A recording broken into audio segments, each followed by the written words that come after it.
नमस्कार दोस्तों, आज का टॉपिक हमारे पास है कोलिजन ब्रोडनिंग। देखो, हमने पहले नेचुरल ब्रोडनिंग, डॉपलर ब्रोडनिंग वगैरह कर चुके हैं। आज हमारा टॉपिक है कोलिजन ब्रोडनिंग। बहुत छोटा सा टॉपिक है। एक्चुअली इस टॉपिक पर हार्डली क्वेश्चन पूछा जाता है। इतने क्वेश्चन इससे नहीं पूछे जाते। हाँ, इससे थ्योरी से ज़्यादा क्वेश्चन पूछे जाते हैं और न्यूमेरिकल 1-2 है, ज़्यादा नहीं पूछा गया। तो जितना ये टॉपिक हो सकता है मैं उतना कवर करूँगा। एक्चुअली मैं लेज़र फिज़िक्स में ना, मैं इसको पूरी अच्छे तरीके से कवर करूँगा। हम सिर्फ आज क्वालिटेटिव डिस्कशन पढ़ेंगे, क्वांटिटेटिव डिस्कशन हम नहीं करेंगे, ठीक है ना। क्योंकि जितना हमारे लिए ज़रूरी है, ज़्यादा फालतू की चीज़ें नहीं करने से समय ख़राब होता है। तो समय कीमती है, तो जितना सेलेक्टिव स्टडी करनी है हमें, ठीक है ना, कचरा नहीं भरना। तो जैसे कोलिजन ब्रोडनिंग तो सिंपल सा है। देखो, स्पेक्ट्रल लाइन में हम ब्रोडनिंग पढ़ रहे थे, तो जब स्पेक्ट्रल लाइन में ब्रोडनिंग कोलिजन की वजह से होती है ना, तो उसको बोलते हैं हम कोलिजन ब्रोडनिंग। अब होता क्या है, देखो, जब collision of other particles with the light emitting particle interrupts the emission process and by shortening the characteristic time for the process increases the uncertainty in the energy metered, जैसे कि natural broadening में होता है। ये होता है। अब देखो, आप इसको हो सकता है समझ में नहीं पाए हो। अब ध्यान से देखो, ये मेरे पास क्या है, एक एटम है, ठीक है ना। तो इसमें क्या है, दो एनर्जी लेवल हो गए। तो ये नीचे ट्रांजिशन होगा तो मेरे पास क्या है, एच में फ्रीक्वेंसी की लाइट निकलेगी, समझ में, एनर्जी की। अब सपोज यहाँ पे देखो, जो ये एक्साइटेड स्टेट है ना, इस एक्साइटेड स्टेट में जो पार्टिकल है, मान लो उसका जो लाइफ टाइम है, मान लो 5 यूनिट है। ध्यान से देखो, मैं 5 यूनिट ले रहा हूँ। जब 5 यूनिट नहीं होता, 10⁻⁻ में समथिंग में होता है, बस समझाने के लिए बता रहा हूँ। अब सपोज इस पार्टिकल की क्या हो जाए, किसी से टक्कर हो जाए, इससे ये यहाँ पे कोई पार्टिकल है, उससे क्या हो जाए, टक्कर हो जाए। अब ध्यान से देखो, कोलिजन में क्या होगा, it can add some energy to it और it can absorb some energy from this particle.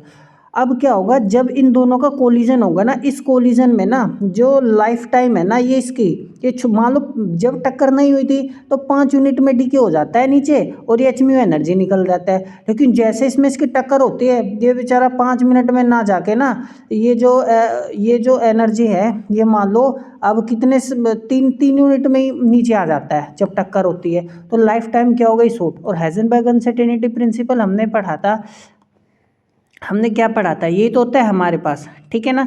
अब Heisenberg, according to Heisenberg uncertainty principle, जो हमारे पास ये लाइफ टाइम था एक्साइटेड स्टेट का, ये क्या हो गया, कम। और एनर्जी एक्साइटेड स्टेट की क्या हो गई, ये ब्रोडनिंग क्या हो गई, ज़्यादा नहीं होगी।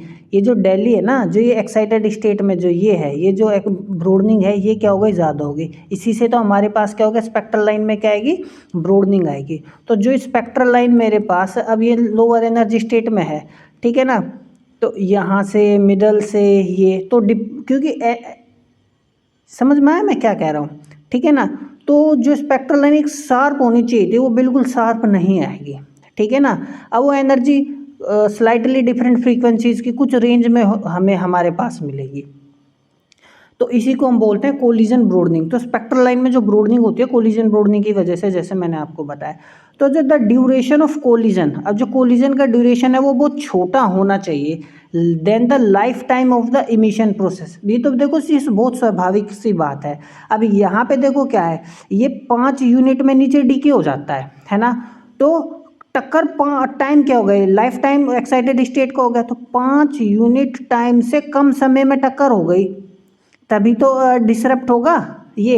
अब उससे ज़्यादा में टक्कर हो जाए तो क्या फ़ायदा, ये इमिशन तो हो चुका।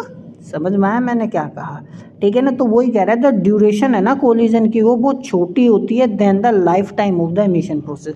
तो कुछ इंपॉर्टेंट पॉइंट है, ये ध्यान रखना। दूसरा, अभी जी हो गया, तो स्पेक्ट्रा हमारा क्या हो गया, ब्रोडन हो गया। और this affect depends on both the density and the temperature of the gas. और जो ये इफेक्ट होता है ना, कोलिजन ब्रोडनिंग होता है, ये किस पर निर्भर करता है, जो भी हमारे पास सैंपल है उसमें डेंसिटी क्या है पार्टिकल्स की, जो भी हमारे पास है, और उसमें उन पार्टिकल्स का क्या टेम्परेचर कितना है। समझ में आ गई बात, ठीक है। अच्छा, अब देखो, since the pressure in a gas depends on the temperature and density. Pressure किस पर निर्भर करता है, टेम्परेचर पर भी निर्भर करता है और डेंसिटी पर भी निर्भर करता है। इसी वजह से ना कोलिजन ब्रोडनिंग को समटाइम्स हम क्या बोलते हैं, प्रेशर ब्रोडनिंग बोलते हैं, ठीक है ना। तो कोलिजन ब्रोडनिंग को समटाइम्स क्या कहा जाता है, प्रेशर ब्रोडनिंग कहा जाता है, ठीक है।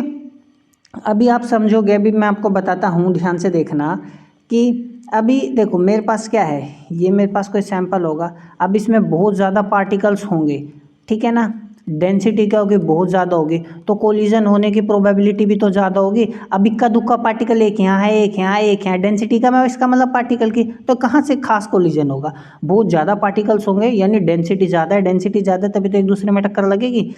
मैं देखो लोकल लैंग्वेज में समझा रहा हूँ आपको, ठीक है। तो यानी कोलिजन ब्रोडनिंग किस पर निर्भर करती है, डेंसिटी। जी, अब प्रेशर होगा, सीधी सी बात है। अब देखो मेरे पास एक बैलून ले लो, है ना, अब उस बैलून में हम एयर फिल कर रहे हैं, ठीक है।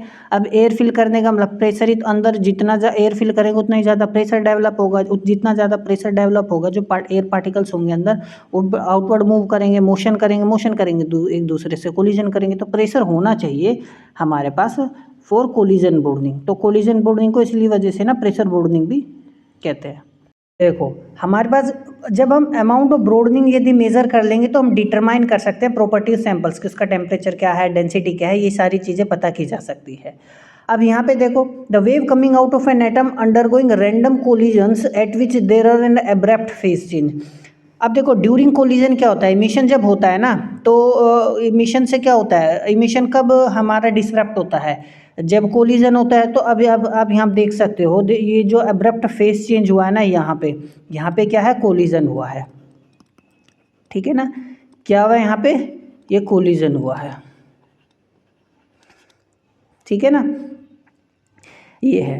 तो ये अब्रप्ट फेज चेंज होता है ड्यूरिंग कोलिजन, और ये एक कोलिजन यहाँ हुआ है, एक कोलिजन यहाँ है, तो दो कोलिजन के बीच का जो एवरेज टाइम है उसको हम क्या, एवरेज या मीन कोलिजन टाइम हम बोलते हैं। समझ में आ गई बात।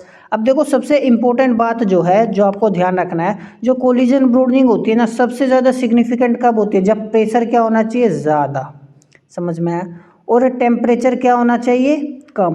क्योंकि टेम्परेचर यदि ज़्यादा हो गया, क्योंकि अभी ध्यान से देखना, जो हमने डोपलर ब्रोडनिंग पढ़ी थी ना, डोपलर ब्रोडनिंग की केस में ये होता है हमारे पास, ठीक है। तो जितना ज़्यादा टेम्परेचर होगा उतनी ज़्यादा डोपलर ब्रोडनिंग होती है हमारे पास। लेकिन कोलिजन ब्रोडनिंग में क्या होता है, उल्टा, टेम्परेचर क्या होना चाहिए, लो होना चाहिए। क्यों ऐसा है, क्योंकि यदि टेम्परेचर हाई हो गया तो उस केस में हमें क्या मिल जाएगी, डोपलर ब्रोडनिंग मिलेगी, और हम कोलिजन ब्रोडनिंग स्टडी कर ही नहीं पाएंगे, दोनों में क्या होगा, इंटरफेरेंस हो जाएगा। समझ में आया, ठीक है, कोई दिक्कत है। और लार्ज क्या होनी चाहिए, वेवलेंथ होनी चाहिए हमारे पास, ठीक है, कोई डाउट है। तो इन चीज़ों का आपको ध्यान रखना है। मैंने उसमें बताया था आपके पास, जब हमने डोपलर ब्रोडनिंग पढ़ा था, डोपलर ब्रोडनिंग में डायरेक्टली प्रोपोर्शनल होता है किसके, हमारे पास फ्रीक्वेंसी, सॉरी, फ्रीक्वेंसी की, ठीक है ना, ये चीज़ हमारे पास थी। तो जो वहाँ पे क्या था, हमारे पास वेवलेंथ कम होनी चाहिए।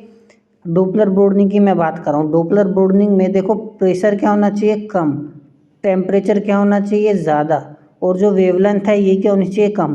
कोलिजन ब्रोडनिंग में उल्टा है, प्रेशर बहुत ज़्यादा होना चाहिए, टेम्परेचर होना चाहिए कम, और वेवलेंथ क्या होनी चाहिए, ज़्यादा। ये मैं अभी फॉर्मूले से भी आपको इसको बताऊंगा किस तरीके से होता है, ठीक है। दूसरी सॉरी, देखो, the shape of spectral line due to collision referred to as pressure broadening is given by the Lorentz profile. ध्यान से देखो, मैंने नेचुरल ब्रोडनिंग में जो हमारे पास है, जो ब्रोडनिंग प्रोफाइल होती है, नेचुरल ब्रोडनिंग में क्या होती है, लोरेंज प्रोफाइल होती है। डोपलर ब्रोडनिंग में क्या होती है, गॉसियन प्रोफाइल होती है। और कोलिजन ब्रोडनिंग में क्या होती है, फिर से लोरेंज प्रोफाइल होती है, ठीक है। यहाँ पे आप डिफरेंस समझ सकते हैं, डिफरेंस मैंने प्रीवियस क्लासेस में भी आपको इसके बारे में डिस्कस किया है। अब देखो, जो हमारे पास गॉसियन ब्रोडनिंग में क्या होता है और लोरेंज ब्रोडनिंग में क्या होता है, देखो जो लोरेंज ब्रोडनिंग ये है ना, इसमें जो हमारे पास विड्थ होती है ना, ये देखो ये थोड़ा ज़्यादा फैला हुआ आता है। अब इसको याद रखने का तरीका क्या, लेट, देखो एल फॉर लेटना और ये हो गया एल फॉर लोरेंज, तो लोरेंज में यही अंतर है। अब आप ये देख सकते हो, हल्का सा जो नैरोनेस जो है ये हो गया गॉसियन ब्रोडनिंग। तो जो थोड़ा सा ज़्यादा फैला हुआ हमें स्पेक्ट्रल लाइन मिलता है वो लोरेंजियन होता है, और जो थोड़ा उससे कम होता है वो होता है गॉसियन होता है, ठीक है। याद रखने का तरीका है। दूसरी बात, हम बात करें कोलिजन ब्रोडनिंग का फॉर्मूला। अब देखो मैंने जैसे बताया, हम सिर्फ क्वालिटेटिव डिस्कशन करेंगे, क्वांटिटेटिव डिस्कशन हम नहीं करेंगे, ठीक है। जब हम लेज़र फिजिक्स पढ़ेंगे तब हम उस चीज़ को डिस्कस किया जाएगा। अब देखो फुल विड्थ हाफ मैक्सिमम, यहाँ हम बात करें कोलिजन ब्रोडनिंग जो होती है हमारे पास स्पेक्ट्रल लाइन में, वो क्या होती है 2/2 नोड, ठीक है ना। ये हमारे पास क्या एंगुलर ब्रोडनिंग हो गई मेरे पास। ये फॉर्मूला आप याद रखना, बहुत ज़्यादा इंपॉर्टेंट है, क्योंकि डायरेक्ट क्वेश्चन फॉर्मूले पे देगा, 4 ऑप्शन दे देगा और पूछेगा कोलिजन ब्रोडनिंग का फॉर्मूला क्या है, ठीक है। जैसे इससे प्रीवियस मैंने क्वेश्चन कराया था, प्रीवियस ईयर्स में पूछा गया था, 4 फॉर्मूले दे दिए और डॉपलर ब्रोडनिंग का आपसे फॉर्मूला पूछ रखा था। याद होता तो आप कर पाते, नहीं होता तो नहीं, ठीक है ना। अब देखो ओमेगा हमारे पास क्या होता है 2 पाई म्यू होता है, और डेल म्यू हमारे पास कितना हो जाएगा 2 पाई डेल म्यू। अब देखो यहाँ से जो 2 पाई था वो नीचे आ जाएगा, ठीक है, समझ में आया। और 2 से 2 कटेगा तो यहाँ पे हमारे पास पाई ज़रूर बचेगा, कोई डाउट है, ठीक है ना। ये 2 पाई था ना, तो 2 से 2 कट गया, पाई आया, तो यहाँ पे पाई हमारे पास बचता, तो ये ध्यान रखना। टी नोड क्या है, देखो टी नोड है एवरेज कोलिजन टाइम, दो कोलिजन के टाइम के बीच का जो एवरेज कोलिजन है ना, मतलब जो समय है उसको हम एवरेज कोलिजन टाइम बोलते हैं। अब देखो टी नोड का फॉर्मूला क्या है, ये हम जब थर्मल फिजिक्स करेंगे तब इस चीज़ को किया जाएगा, ठीक है। बस अभी आपको कंसेप्ट समझना है, कंसेप्ट समझने पर आप ध्यान दीजिए। अब देखो टी नोड क्या हमारे पास 1/8 पाई है, 2/3 ये हो गया। अब देखो टी नोड डायरेक्टली प्रोपोर्शनल है टेम्परेचर के, तो जब यहाँ पे टी ये डायरेक्टली प्रोपोर्शनल है ना अंडर रूट ऑफ टेम्परेचर, तो नीचे अंडर रूट ऑफ टेम्परेचर आएगा, तो टेम्परेचर कम होगा तभी तो ब्रोडनिंग ज़्यादा होगी। तो हमारे पास जो कोलिजन ब्रोडनिंग है उसमें टेम्परेचर क्या होना चाहिए, कम होना चाहिए। अब देखो टेम्परेचर इन्वर्सली प्रोपोर्शनल क्या है, वो टाइम क्या इन्वर्सली प्रोपोर्शनल है प्रेशर के। अब यहाँ पे जब इन्वर्सली प्रोपोर्शनल है प्रेशर के, यानी प्रेशर ऊपर आ जाएगा, तो प्रेशर क्या होना चाहिए, ज़्यादा होना चाहिए, तो प्रेशर क्या होना चाहिए, ज़्यादा होना चाहिए, ठीक है ना। और वेवलेंथ क्या होनी चाहिए हमारे पास, ज़्यादा होनी चाहिए, ठीक है। कोई डाउट है तो इस बात का आपको विशेषकर ध्यान रखना है। तो ये था हमारे पास, ये फॉर्मूला याद भी रख सकते हो, एवरेज कोलिजन टाइम का बहुत आसान है, इसको निकालना कुछ नहीं है, ठीक है ना। मैं सारी चीज़ें आपको कराऊंगा, बस मैं ना आपको एक थोड़ा सा आइडिया दे रहा हूँ। कोलिजन ब्रोडनिंग आप नहीं भी पढ़ोगे कोई दिक्कत नहीं, क्योंकि इस पर हार्डली कोई क्वेश्चन पूछा गया है, लेकिन फिर भी मैंने सोचा आपको एक आइडिया देने के लिए इसको बता दूँ, ठीक है ना। बात करते हैं since collision broadening shortens the effective life time of the excited level. अब देखो जैसे अभी मैंने बताया था कोलिजन ब्रोडनिंग क्या करता है, लाइफ टाइम जो होता है ना उसको क्या कर देता है, कम कर देता है, ठीक है ना। तो broadening can be written as a sum of the natural and collision. तो ब्रोडनिंग जो होती है ना, इसके वजह से हम क्या करते हैं, इसमें नेचुरल ब्रोडनिंग को भी जोड़ लेते हैं, कोलिजन ब्रोडनिंग को भी जोड़ लेते हैं, क्योंकि जो नेचुरल ब्रोडनिंग का जो होता है वो हमारे पास कितना होता है 1/TSP होता है, ठीक है ना। कितना होता है 1/में सॉरी ये हमारे पास डेल म्यू है नेचुरल ब्रोडनिंग के कारण, यानी स्पॉन्टेनियस जो हमारे पास या एक्साइटेड स्टेट का जो लाइफ टाइम होता है वो होता है। ये आ गया हमारे पास 2/π0, ठीक है। तो एक बार मैं फॉर्मूला चेक कर लेता हूँ, हैव आई रिटन समथिंग, नहीं ठीक है, ठीक है ना, हाँ बिल्कुल सही है। तो ये हो गया हमारे पास, तो 2/T नोड हो गया यहाँ पे, और ये एंगुलर केस में लिखा है हमने, ठीक है ना। तो काफ़ी बार ये पूछ लेता है, तो नेचुरल कोलिजन ब्रोडनिंग को हम ऐड करके इस तरीके से लिखते हैं। आपको ध्यान हो आइंस्टाइन्स स्पॉन्टेनियस कोफिशिएंट हमारे पास क्या होता है, मान लो टी कोई एक्साइटेड स्टेट का है तो हम उस केस में इसको ऐसे लिख लेंगे, ठीक है। बात करते हैं हम इंस्ट्रूमेंटल ब्रोडनिंग की, बहुत आसान है, कुछ नहीं है। देखो इंस्ट्रूमेंट पे कोई भी एरर है, जिस इंस्ट्रूमेंट से हम अपनी स्पेक्ट्रल लाइन को एनालाइज कर रहे हैं उसमें कुछ एरर की वजह से जो ब्रोडनिंग होती है उसको बोलते हैं हम इंस्ट्रूमेंटल ब्रोडनिंग। और जो हमारे पास इंस्ट्रूमेंट होते क्या है, एक स्पेक्ट्रोमीटर होता है, स्लिट होता है, एंट्रेंस ठीक है, ग्रेटिंग्स वगैरह आपने प्रैक्टिकल्स किए होंगे, डिटेक्टर्स में कोई खराबी है उसकी वजह से जो भी ब्रोडनिंग होगी उसको बोलते हैं इंस्ट्रूमेंटल ब्रोडनिंग। समझ में आई बात, ठीक है। तो ये था हमारे पास ब्रोडनिंग का पूरा, हमने natural broadening, Doppler broadening, collision broadening और इंस्ट्रूमेंटल ब्रोडनिंग हमने सारी चीज़ें की हैं। मिलते हैं अगली क्लास में। हम अगली क्लास में बेसिकली मैं बियर लैम्बर्ट्स लॉ पढ़ाऊंगा और इंट्रोडक्शन दूंगा स्पेक्ट्रोस्कोपी का, फिर उसके बाद हम मोलिकुलर स्पेक्ट्रा के बारे में पढ़ेंगे, ठीक है ना। हम बियर लैम्बर्ट्स लॉ आपको मैं पढ़ाऊंगा, इंटेंसिटी किस तरीके से कम होती है जब वो किसी सैंपल से पास होती है, ठीक है। स्पेक्ट्रोस्कोपी का आपको मैं इंट्रोडक्शन दूंगा, फिर उसके बाद हम मोलिकुलर स्पेक्ट्रा पढ़ेंगे। मोलिकुलर स्पेक्ट्रा में हम रोटेशनल, वाइब्रेशनल, इलेक्ट्रॉनिक स्टेट्स वगैरह पढ़ेंगे। उसके बाद हम पढ़ेंगे सारे इसके लेज़र फिजिक्स। ठीक है, मिलते हैं अगले क्लासेस में, तब तक पढ़ते रहिए, मस्त रहिए।